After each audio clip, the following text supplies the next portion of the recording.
Hey and welcome. We are doing another kind of slow cooker instant pot class, and this one means these are going to be pre-recorded, and then we'll do the class and put it together live and answer questions. I think I picked in a way the hardest one to explain, so I think I said we're going to do some sort of Asian-esque slow cooker recipe, and I was thinking of one, and then I wanted to do something different. So this is going to be my riff on home-style bean curd with 80,000 different options. We've got some veggies over here. I'm going to be using carrots, bok choy, bamboo shoots, and some green onions. We're also going to be using ginger, garlic, bouillon, some soy sauce, rice vinegar, and we're going to talk a little bit about some of these extra sauces and how we can use those and what we could use instead. Another thing that we are going to look at, so you could use just shiitake mushrooms. So these are dried shiitakes, and what's kind of cool about these is you can keep them in the fridge, and also that you rehydrate them and everything works out really, really nicely. And, you know, there's just dried mushrooms. These, I don't have it in the original package anymore. Actually, you can't really see that. These are wood ear mushrooms. So this is kind of a fungus that grows on trees. And if you ever ate mushu, you probably had some of these. You don't need both of these. I just happen to have them. So I'm probably going to put about a 1/4 cup. And then we need to open these up. So let me get some scissors.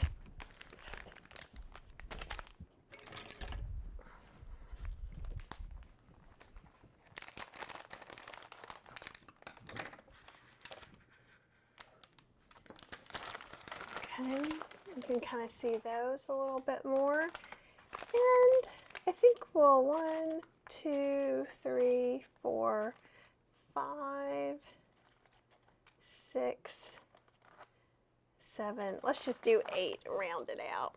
And then I have some hot water on the kettle that I had boiling.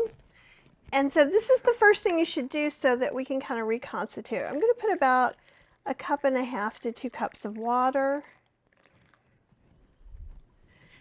And then I'm going to take something to press the mushrooms down a little bit so those shiitakes get all the way underneath.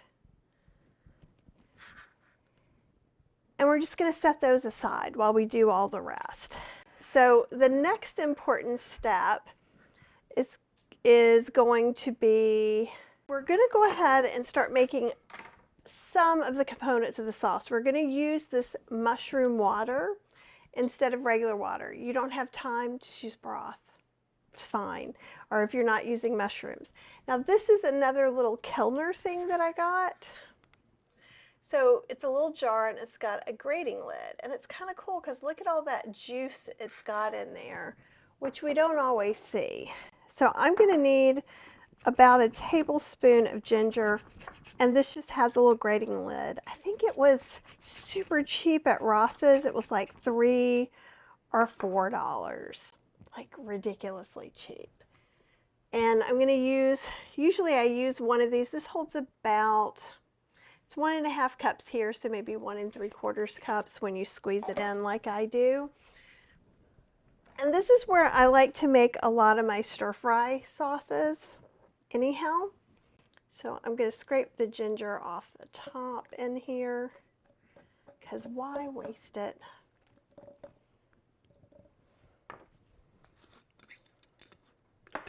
And there's a whole bunch under here that gets kind of stuck in there in the little grater part. And this happens in any grater. I think this is going to be about 1 tablespoon and 1 teaspoon.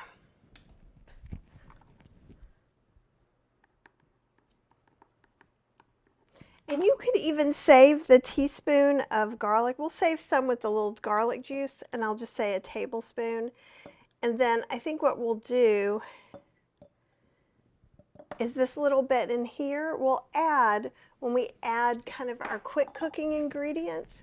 So the way this one's going to be, we're going to have our main ingredients, cook it, and then add our kind of finishing ingredients to warm it up, thicken up the broth, and then there you go.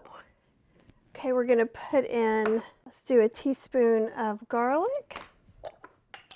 And since I have to actually get this one out, I will measure it like a grown-up.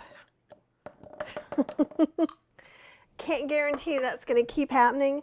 Another thing you can do if you end up cooking this a very long time is you can add a little bit of garlic before you start back cooking too. And I think what we're going to do is I've got tamari, and it's low sodium tamari. You can use regular soy sauce. Actually, no, I think I'm going to go ahead and make a bigger sauce. I'm going to go ahead and put a 1/4 cup of soy sauce in there. And then I'm going to put about I'm going to put about 2 tablespoons of just this rice wine vinegar. And if you're SOS, you can use the one that has no sugar or salt, unseasoned. So that exists. Okay. And then the interesting things that we're going to add in here, I'm also going to go ahead and add 2 bouillon cubes. Just get that in here. They're frozen. It's okay if everything doesn't mix up perfectly, because we can always mix it up a little bit better later on. And then, yeah, these are getting, see, they're a little bouncy now, whereas before they were just hard and crispy. And you can see the wood ears get quite big. We're going to cut those up a little bit. But they're going to add a lot of texture and a lot of flavor. And I find oftentimes one of the things that we can lose by slow cooking things like this is we can lose those textures and flavors. Now for me tonight, I'm going to use the 360 slow cooker, the one that's kind of ridiculously expensive. You don't have to use this one. You can use the cheapest one, the one you got at the thrift store. It is like almost 5:30, as you can see. It's dark. And I would like us to eat this for dinner in a couple hours. And this one in particular on high is higher than most slow cookers. So they have a little thing, it's 4 settings. So it's almost like a medium, low, medium on the stovetop. So, and this one also has this vapor lock, really thick, kind of scan pan-esque stainless steel pan. And that's why I like it. So a lot of times you might think slow cooking, you have to plan ahead. But if you cook it on high in a regular slow cooker, because of the ingredients we're going to use, as soon as the carrots are cooked, you can eat it. So most of the time, like a lot of times I'll say low 7 to 9 hours, high 3 to 4 hours. It depends also on what's in there. You might be able to eat it in 2 hours. So you can always give it a try and see how your slow cooker is. Oh yeah, they're soaking this up real good. Okay. So while those are still going, so I talked a little bit about the slow cooker. This is something I like to use a lot, black bean garlic sauce. And I'm going to write up, I was looking for a particular fermented black bean that I could not find in the store, and now I know it has a different name. And so what I was looking for is something that has chili and fermented black beans, because I was thinking of making mapo tofu. And what I do is I will just use some of this. Now, why did I not want to use this? It has wheat in it. So those of you that are gluten-free, It's very hard to find a black bean or black bean garlic sauce that doesn't have soy sauce in it, which has wheat. All of these products are going to have some oil, but they're a condiment. So you do what you feel good about. But this sauce alone, I could put it in here with all this stuff with a little bit of water broth. I wouldn't have to add many other flavors, and this could just be done. You can also get like general sauce, sesame sauce, all the different sauces like this. So if you're putting it in your Instant Pot, you need to make sure there's enough liquid to bring it up to pressure. So a 6-quart Instant Pot is going to be about a half a cup minimum. And then put this sauce. So here we don't even really have to do that, but it's just kind of nice too. So I was trying to think what can replace this. So we found a couple of things, and I'm going to be tasting them for the first time today. This is just black bean. And I was like, because we couldn't find fermented black beans, and I found them before. And so in here is black bean, soybean oil, salt, sugar, and lactic acid. Lactic acid sounds to me like it should be kind of fermented. So we'll see if this one works. And if you have fermented black beans, you would use it kind of like you use a little spice. It adds, yeah. These are stinky, salty, and I will try and avoid as much of the oil as I can. See what we've got here, half a teaspoon.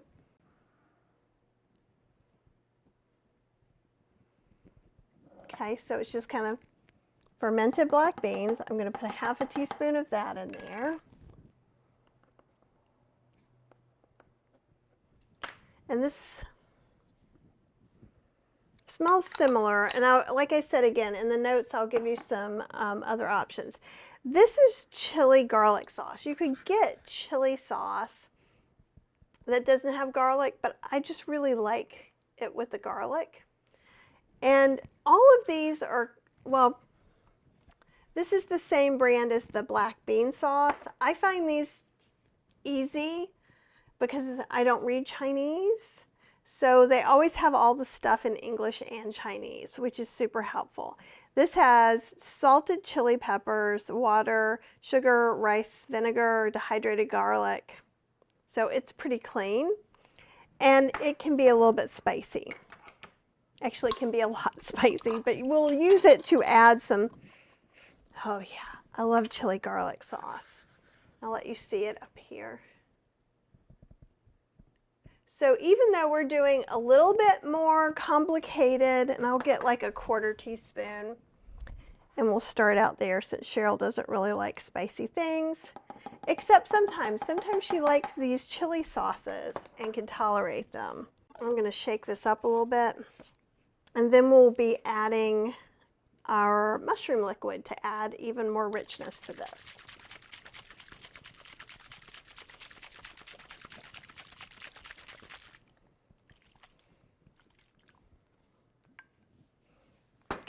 Let me get a taster spoon. Even though it's going to be more intense in some ways, except for, you know, my bouillon cubes aren't melted yet. Ooh.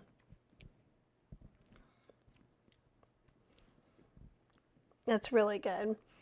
And at this point, for you, you could add more beans, you could add more chili to make it spicier. We are going to put about a cup of water in here. What are we about at? Maybe 3/4 of a cup. Let you see. This is what we're working on. We'll see how much liquid we have left. Move that out of the way. Okay. And so there's measurements on this jar.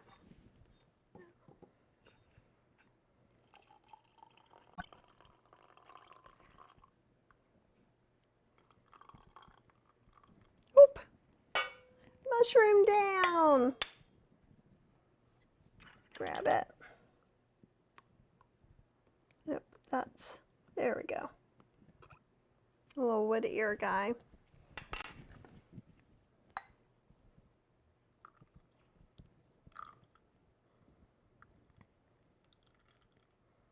And I'm just pressing it to try and get all the mushroom soaking water umami flavor that I can. And basically we're going to add water to get it up to 1.5 cups.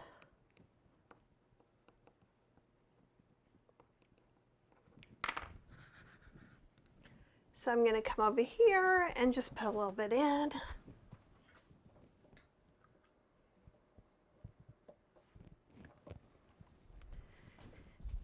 Then I'm going to shake it up again and decide if maybe I need more chili paste, garlic, ginger. Just adjust my sauce.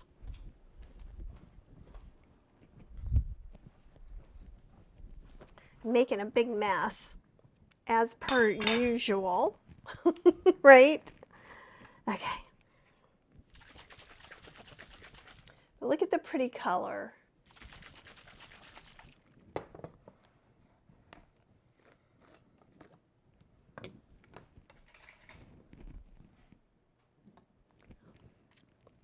Oh, the mushroom really adds, you can tell, you can get a little more of that medium dark umami. I think what I would like to do, which I was not expecting, is I think I want to put a little more black bean in here. So I'm going to up that to a whole teaspoon.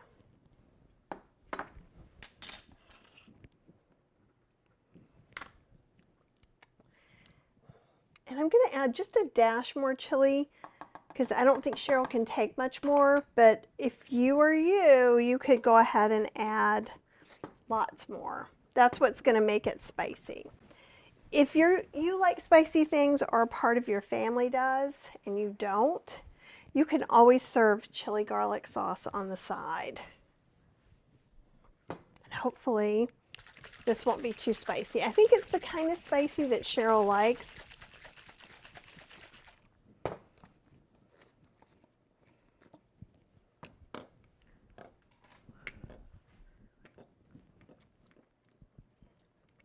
I think it's delicious. Some things that you could change, again, you could add more garlic, add more ginger. You could even put some miso. I saw one recipe, I think it was in the Chinese Instant Pot cookbook that used miso. It's kind of not quite right for this, but it could still be delicious. So let's go ahead and now cut up our mushrooms. Then we'll get all our veggies in. The other thing we're going to use that you don't have to, but if you have an Asian market, these fresh bean curd sticks are really nice. It's yuba that's been kind of rolled up and cut. We ate at a Chinese restaurant in Ocala and got the Buddhist Feast, I think, or Home-style. I think it was Buddhist Feast, and it had these, it had lotus roots. They were only like giant packs of lotus roots, so I didn't do those, but it's pretty delicious. Okay, so I'm going to cut up the mushrooms. So these are the tree ear, or the wood ear mushrooms. And I'll put the shiitakes over here. And I know sometimes when you think, oh, I don't want to, and actually I may use less of the shiitake, the wood ears, because they really blew up. So I think I'm only going to use 1, 2, 3, 4, 5, 6, 7, 8, 9, 10, 11, 12. So instead of a 1/4 cup, we'll do 12. And we did, I think, 10 shiitake. And again, even if you just have button mushrooms, that's fine. And these dried shiitakes have a very meaty texture. And you'll notice that when you're slicing them. And again, these give great texture to the dish. And like this one really sucked up a lot of juices, and that's fine. But it's also going to suck up a little bit more while we're cooking it. Okay.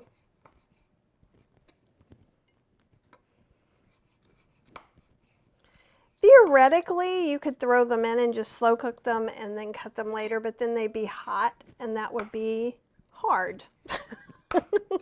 So that's why we're going to do it this way. Okay.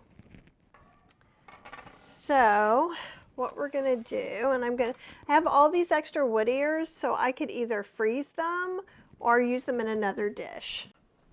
So I'll put those off to the side. And I'm going to go ahead, I have about 2 cups of carrots, and I should drug the fork across the edges and it kind of makes them look a little bit, got a piece of mushroom under my fingernail, kind of look floury, which just is kind of delightful. I have baby bok choy, so I cut up the bottoms. You could also use celery instead. I'm saving the greens for later. So this is probably about 4 cups, well, maybe about 3 cups. 3 cups bok choy bottoms. Okay. Then I'm going to go ahead and also put in about 2 scallions worth of bottoms. You could use regular white onion, and that would work fine too. And then we're going to go ahead and put in about 1 cup of bamboo shoots.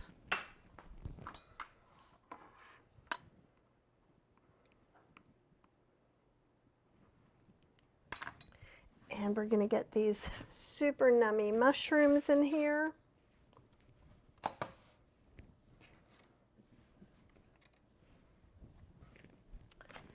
And I'm going to put a few bean curd sticks in.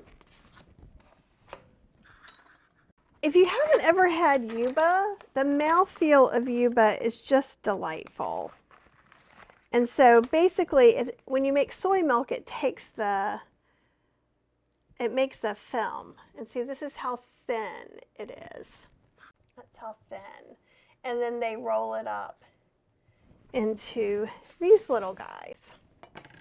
So you could cut them in half if you want, or I'm thinking, yeah, let's try cutting them in half. So I've got 1, 2, 3, 4, 5, 6, 7, 8, 9. Put about 12 in. And you could cut them smaller or leave them larger. I've always had them larger at restaurants, but it definitely adds another really cool textural element. And if you, as you can see, even now, even without much in here, it's still kind of pretty. And then we're going to add our tofu in later because we're going to air fry it. So let's go ahead, and I'll shake up the sauce. I'm probably going to need to open it up to, nope. I was trying to check to see if my bouillon cubes had melted. Oh, there's a wood ear I didn't see, so let's go ahead and just dump it in there. And we'll put this on high for a little bit. Okay, so while this is cooking and doing its thing, we're going to fix the tofu. So this is just one firm tofu that I got from Costco, and I pressed it because it wasn't the extra super firm. But here's the thing, you could totally use the extra super firm and not press. That would be fine. So first thing I'm going to do is prepare my air fryer, and I'm just going to get a piece of parchment paper to put over there. Now you could do it without parchment paper, but after the first cook, when we flip it over, we can get rid of the paper. But this is going to make cleanup a lot easier, so I'm opting for it. You do you, and whatever feels best for you at the moment. Okay, so I've got that over to the side. And this is, there are all kinds of tofu presses. You don't have to have a tofu press. You can put heavy like cast iron skillet and some other things. But someone sent me this a bazillion years ago and I really like it. I tend to almost always default to buying the high protein super pressed tofu, but it's just because I'm lazy. It's not because it's better. Get that out of the way. So I'm going to cut this into triangles. I'm trying to think of, I think I'm going to cut it in half and then cut it in half.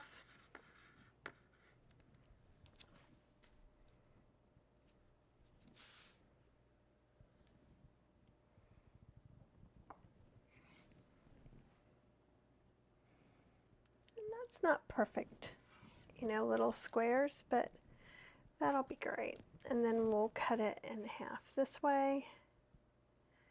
And I know you've seen slabs of tofu like this when you've ordered from a Chinese restaurant.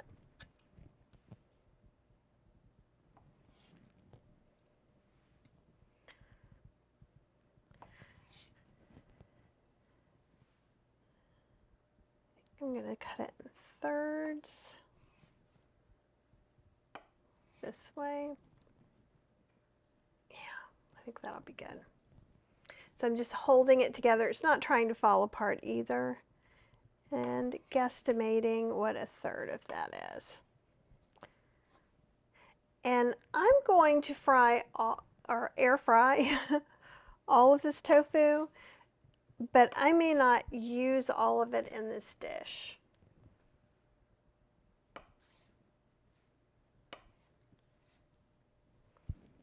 Okay. So I've got a little bowl. I've got some cornstarch.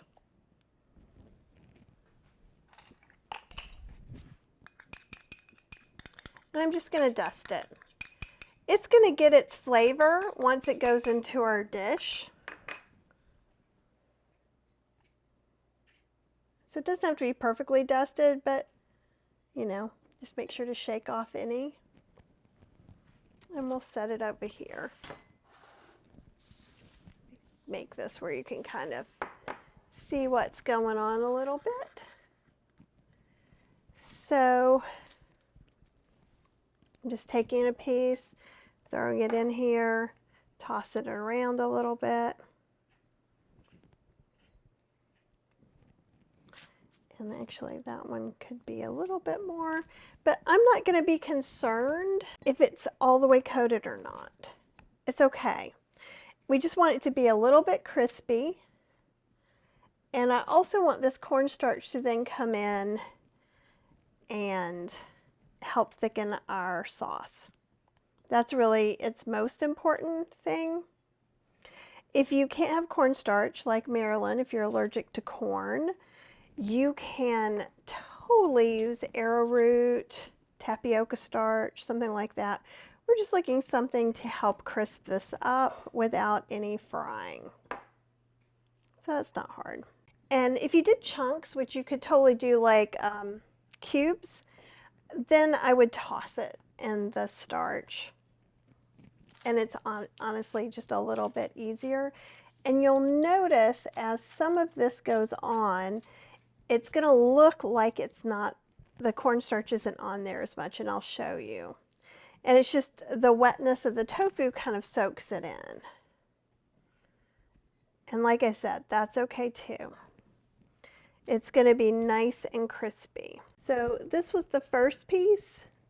This is the last piece. So see how some of it's at various soaked in points, and that's okay. So at this point, you could do one of two things. If it's in the morning and you want to get this done, you could go ahead and air fry it and then put it in the fridge. And then we'll put it in with the bok choy greens and give it like anywhere from 15 minutes to 45 minutes. You'll turn it from low to high to kind of get that speeded up. And if the sauce doesn't thicken just with this, what we'll do is we'll pull out some of the sauce and whisk in some cornstarch and turn it to high. But I'm just going to go ahead and cook these on about 400. I'm going to check it after 5 minutes and then we'll see how it looks. Okay, so the Breville has gone ahead and done its warm up. We went and cooked these for 5 minutes. And we're going to flip them now. And there's a couple of different ways we could do that.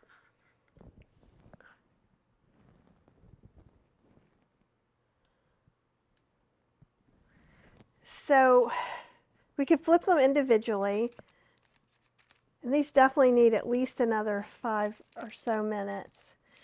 And on the bottom, they're getting a little bit of a crust. And this cornstarch, some of it's staying on, but that's going to work to thicken our stuff. Another thing you can sometimes do, we'll see, is you can pull this out and do a little magic trick. But I'm not feeling very magical today. So I'm going to grab some tongs out of my overfull container. And I am going to move them a little bit this way. Now that they've cooked, well, actually, let's go ahead and see what happens when we do the magic trick. And you just want whatever some of them will have some little markings. Basically, they just need to cook longer. And now that they've cooked some, they're not going to stick to this like they would before. Before, the cornstarch would have just adhered them down on this. Okay. And then we'll cook it for about, I'm going to say for this, because these are thicker slices than I usually make, I am maybe 7 or 8 minutes. I want it to be not so crunchy that it's like unbearable, but I'd like it to have a little bit of crispness and texture. Okay, so you can turn it over however you want. The reason we use the parchment paper, you could use a sill pad or something else, or you could just scrape it off of here, but with the tofu in particular, it's going to adhere, the cornstarch is going to go through this, and it's just going to break it apart, and you'll have a lot to clean. So I think I said I want to try 7 minutes this time, 7 or 8 minutes, and we'll see how that does. Okay, so I actually didn't need that extra time, but I want you to just kind of take a look.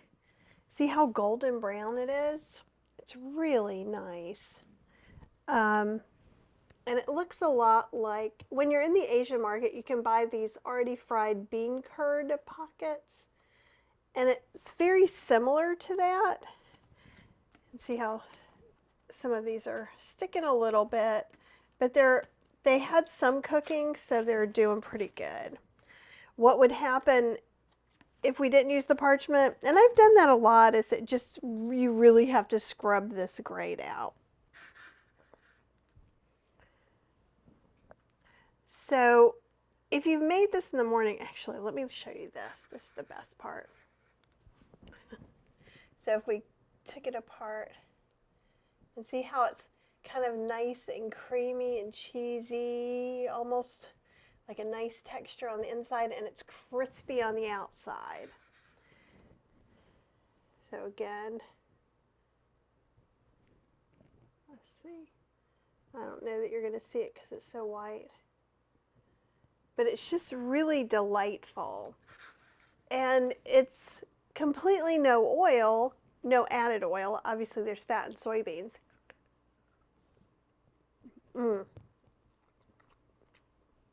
And you could have put in with the cornstarch some different spices, and we could just eat these with our potatoes or rice and vegetables.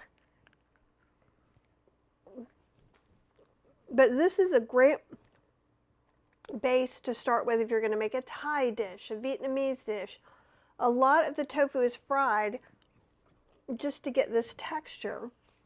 Now, once we put it in the stew or our kind of stir fry, it's going to soften. And that's okay too. It's still going to give us two very different textures from the inside to the outside, and that's what we're really looking for.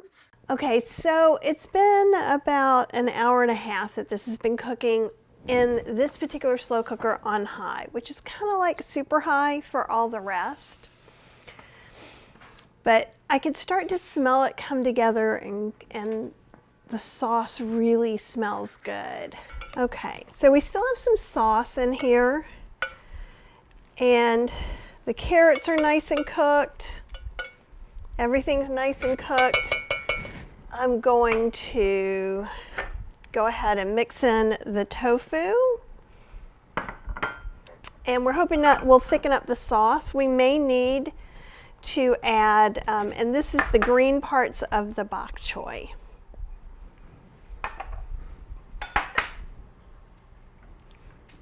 And we may need to add a little bit more liquid. We'll see how it works out, but we just want to really, basically the tofu is our cornstarch carrier, and that's going to rinse off into the sauce and make it seem a little more like a sauce you would get actually at an Asian restaurant. See how it's already starting to thicken up really well. And you can choose, like I like to have the greens stay really, really green, but you could cook it a little bit more if you wanted to. We could put broccoli in here. Just make sure you have enough water to cook it or to make a nice sauce. I'm going to taste one of these. It tastes really good. It's pretty mild, so I would probably serve a little bit of extra chili garlic sauce. I'm going to also turn this down all the way. But this is perfect, because I know it seems a little bit weird, because we could stir fry the same stuff. But see how it kind of cooked as a stew, then we cooked any fast cooking ingredients, and there we go. And so I've got some rice. So we could just go ahead and put some of the veggies around. And then we can even take some green onions and top it for flavor and color. Cheryl hates them, so this will not be Cheryl's. So it's really just that simple, and you can do this with other recipes. We've done it with kung pao, we've done it with broccoli and garlic sauce, so all of these different things can happen this way. And the reason you would do it this way rather than a stir fry is this was a lot of time where I could go, I watched some TV, we ate, you know, you could do an errand, you could go take a walk. It just gives you some space. That's why it's good to do it this way. You can also do it in your Instant Pot, and then the same thing. So the only thing that would be different when we do this in the Instant Pot is instead of adding the tofu and turning it up to high, we're going to add the tofu and leave it on saute and just let it kind of bubble around until that thickens up. Depending on how much liquid you have could be how long it takes to kind of sauce itself up. But that's it, and it's really, really good.